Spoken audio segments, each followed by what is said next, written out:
Yo, listen, I'm a veteran with this rap thing, you heard? I got videos with Jada Kiss, Jim Jones, Conway, Tony Ayo, songs with Pat Poose, Uncle Murder, and all type of legends, you heard?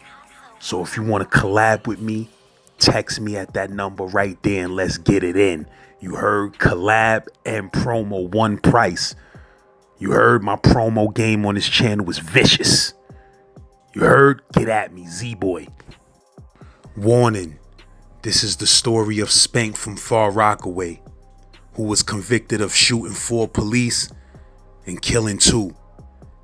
By putting this story on this channel, I do not by any means condone, commend, or encourage shooting or killing any type of police or anybody in general for that matter. This is just a story. He found me guilty of everything, even stuff they didn't even have evidence for. He found me guilty of everything and gave me 4 consecutive life sentences plus 365 years.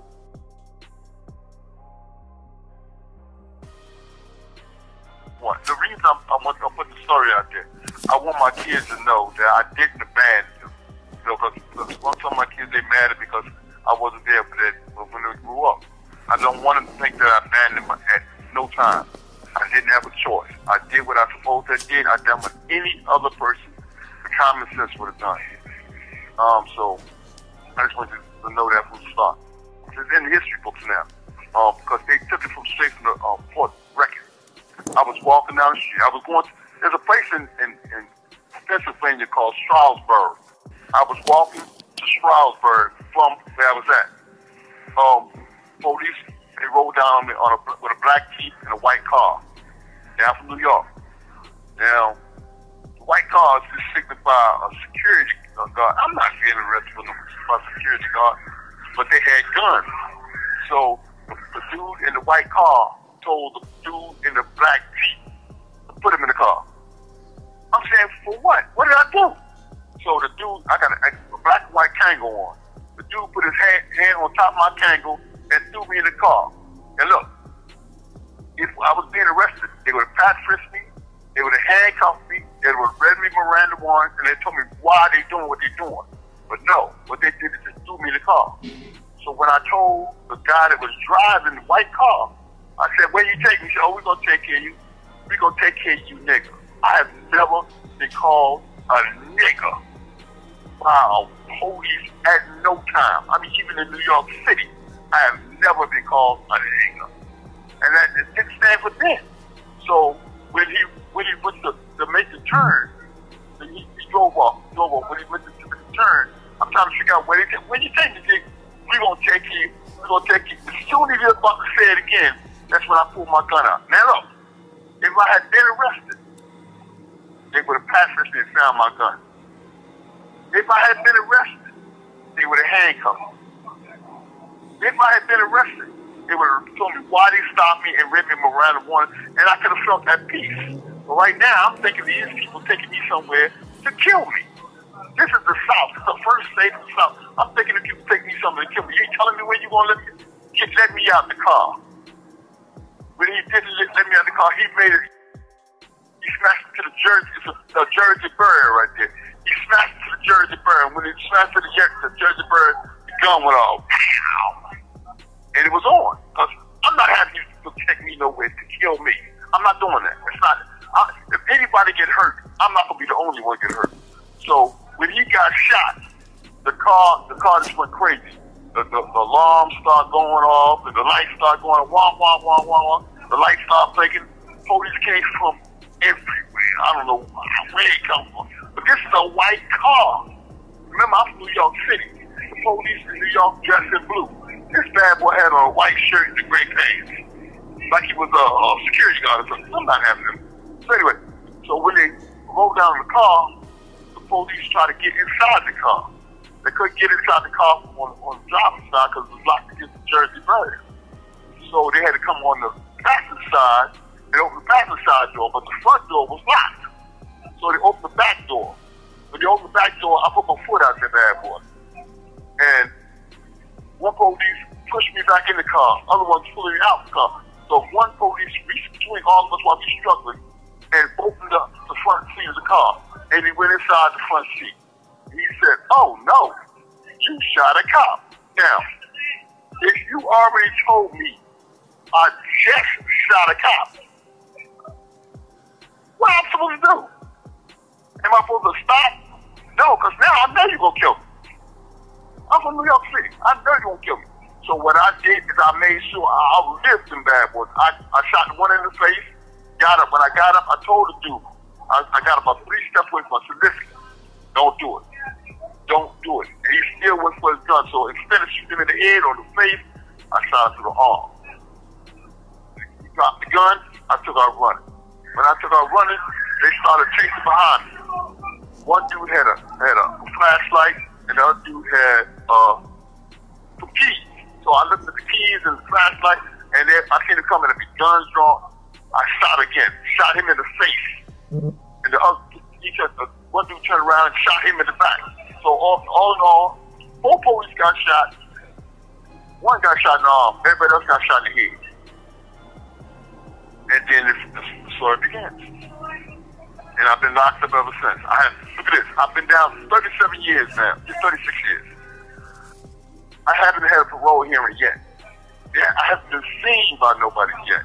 I'm trying to figure out why. What's your sentence, though? 4 life sentences for 365 years, all running wild. 4 consecutive life sentences plus 365 years, all running wild. But down here in Maryland, how they supposed to did it? They supposed to took me up after 11 years, 8 months on my first license and paroled me to the next one. But they did. They done away with A and B sentence.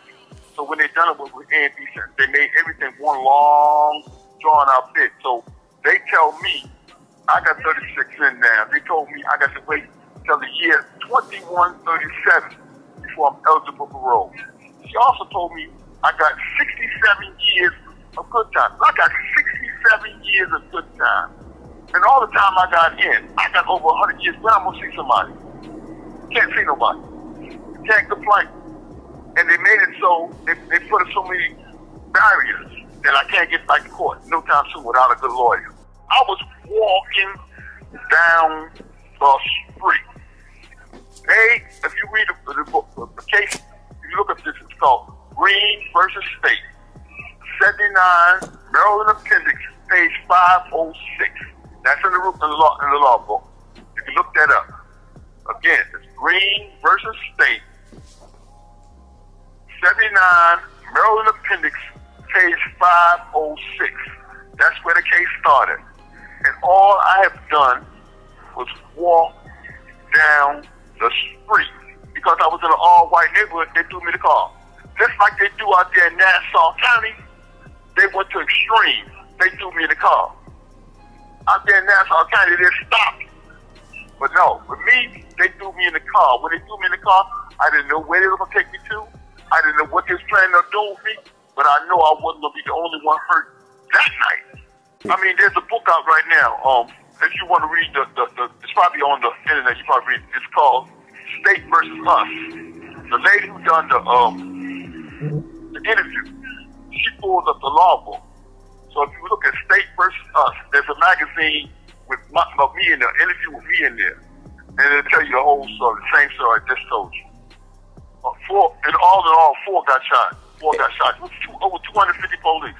And they was all white, them 4 police?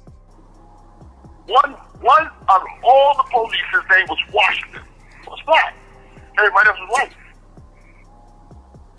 I'm down here in Maryland. I'm in what they call the Mason-Dixie state. This is the first southern state.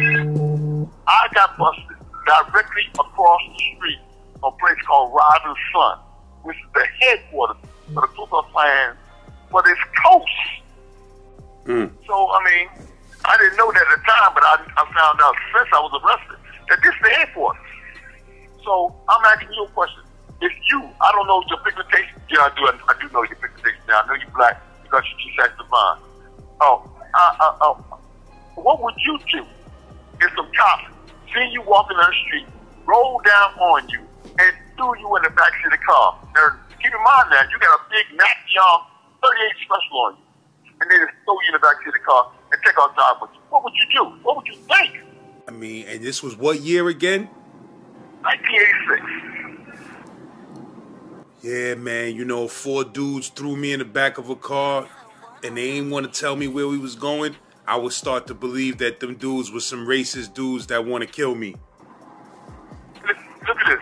Look at this. Now, since I've been down here, I read an article. I read this one article about this dude. They had a class in a bar. Black dude. 2 white police, they off duty and everything. They wanted to have some fun with the black guy. So what they did is they grabbed him, a black guy man, off the bar, dragged him out the bar, and threw him in the back of the car. They say they were just having, playing a joke with him, right? But look, the black dude, he finally got up and he started fighting because he didn't have handcuffs on. He started fighting and ran away. When he ran away, one of the police shot him in the back. And they covered that shit up for 11 years. The only way the story came out is the cop that shot the boy, him and his wife was having a divorce. And she was a dispatch at the time. And she told on him. Otherwise, nobody would ever have knew that this cop shot this kid in the back and covered that for 11 years. So I'm not going to be a statistic. I come from Far Rockaway. Let's remind you. I'm from Far Rock. You should know you're familiar with Far Rock. On one side is Howard Beach and Broad Channel. The other side is Nassau County. The 2 most racist areas in all of New York. Well, I'll take none. I'm not talking about Bensonhurst. I'm not talking about none of it. I'm talking about Nassau County and Howard Beach Broad Channel. So if I know that these people dislike me so much that they can kill me and cover it up, what am I supposed to do? What would you do? Where you at? Where you from in Far Rockaway? 40's. The 40's. I'm from the 40's. I used to live up there on Namio.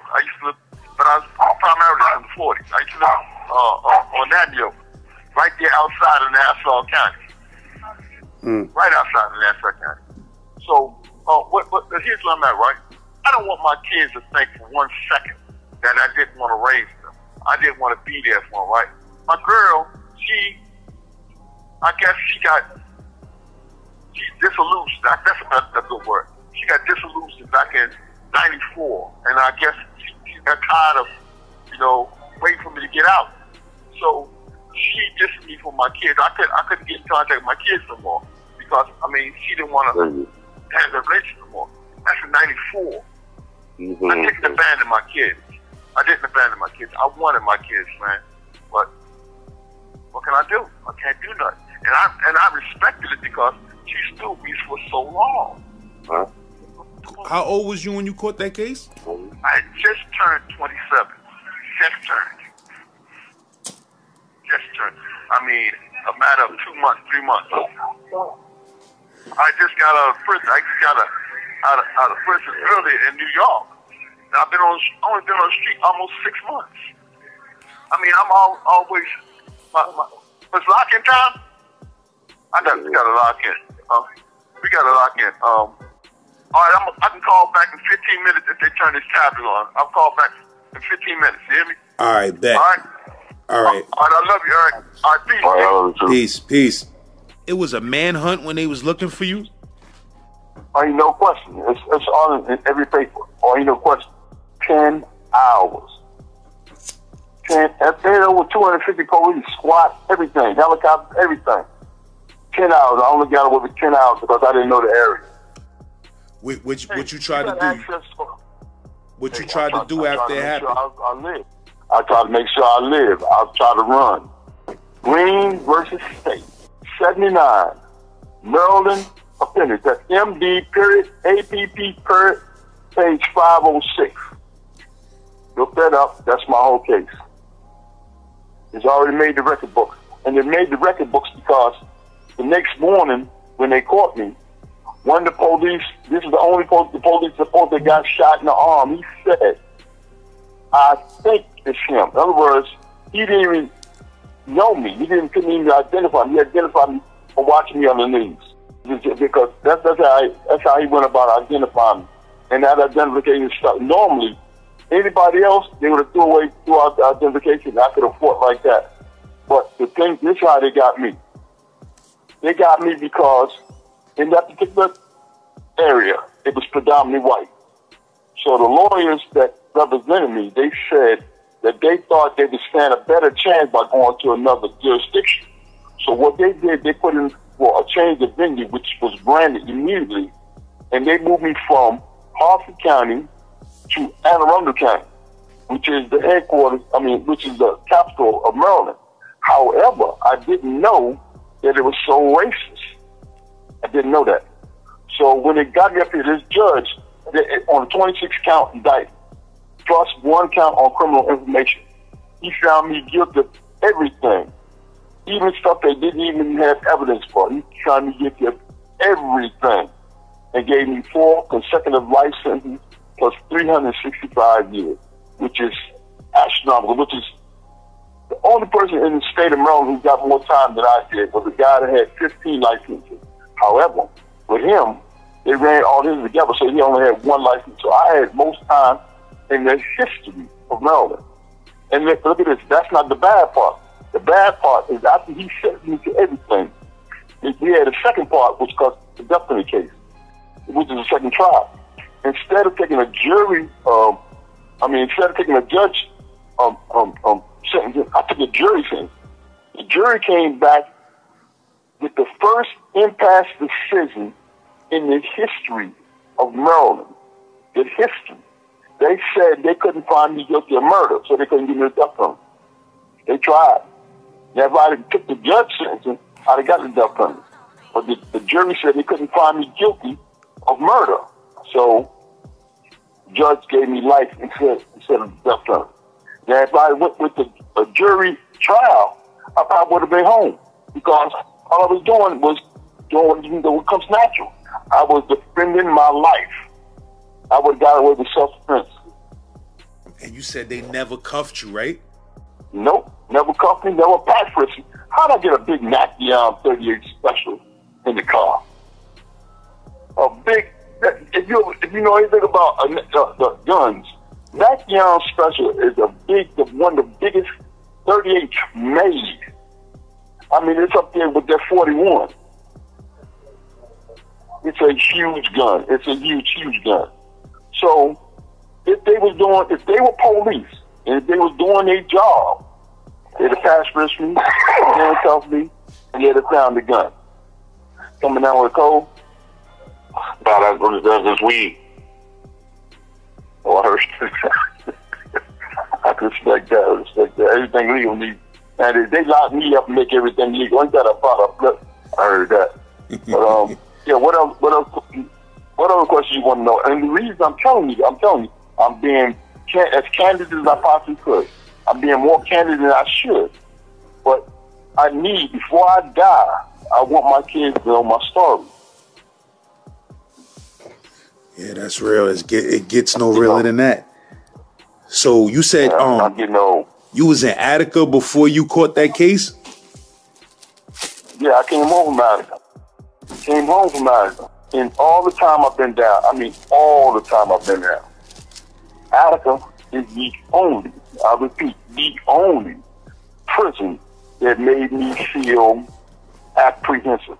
That's a good word, right? It's a good one. But I don't want to say scared because my son on the line. But it was the only prison that made me feel apprehensive. The jail, the atmosphere of the jail itself, like the prison itself, is surreal.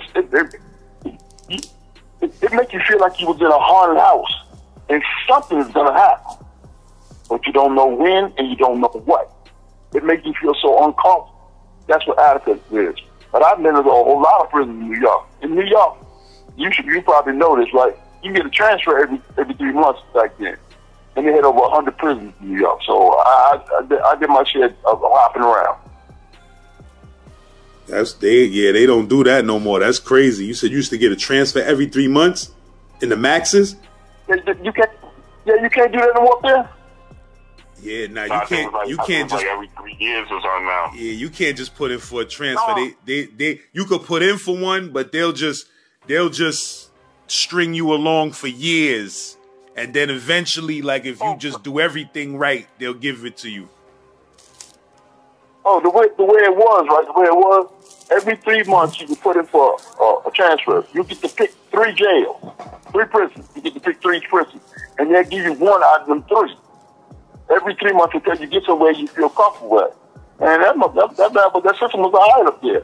But now they say it's messed up. Would you believe this? When I was up there, we couldn't even own the TV. And you didn't miss it because there was so much stuff to do. Yeah, man. Even in New York now, you only can have a TV, I think, in certain max jails. I'm not sure if they changed it, but when I was up north, you couldn't have a TV in every jail. They still got the conjugal visitors up there? Hey, that was where both my sons was conceived at.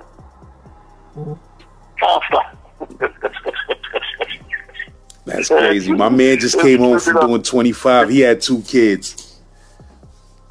Yeah, you get the travel visitors come in handy. But after 72 hours, come on, you get tired. You get tired of 72 hours.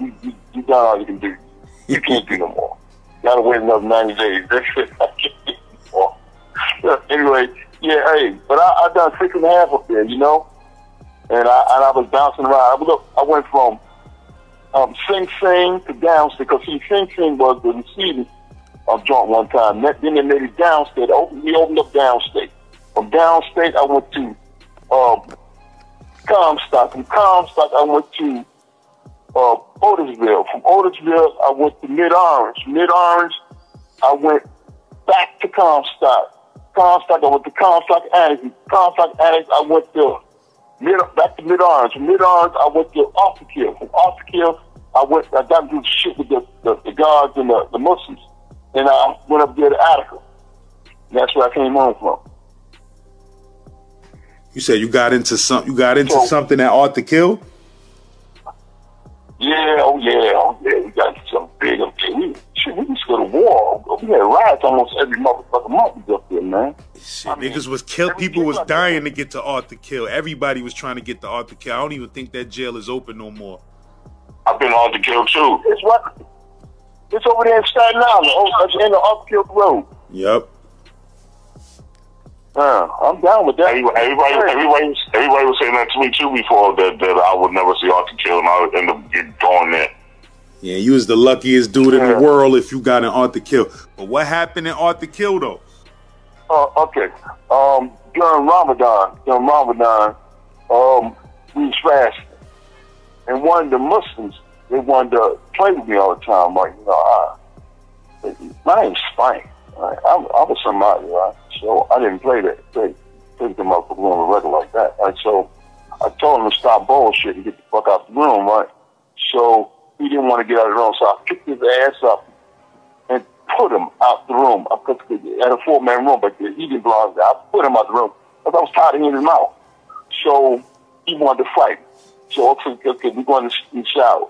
When you go in the shower, he didn't know that my name is Spank for a reason. I banged him out. He didn't stand a chance. So he all swole up, putting water on his shit and everything. He ain't saying nothing. The next morning, he go get his brother. His brother's down the hall. They come back and they call themselves jumping. Now, they Muslims, and I'm a 5%. So, you know, of course, you know, the 5% want to get into it. The Muslims want to get into it. Next thing you know, we got a big old battle, and they transfer us out. They sent them to Clinton, sent me to Attica.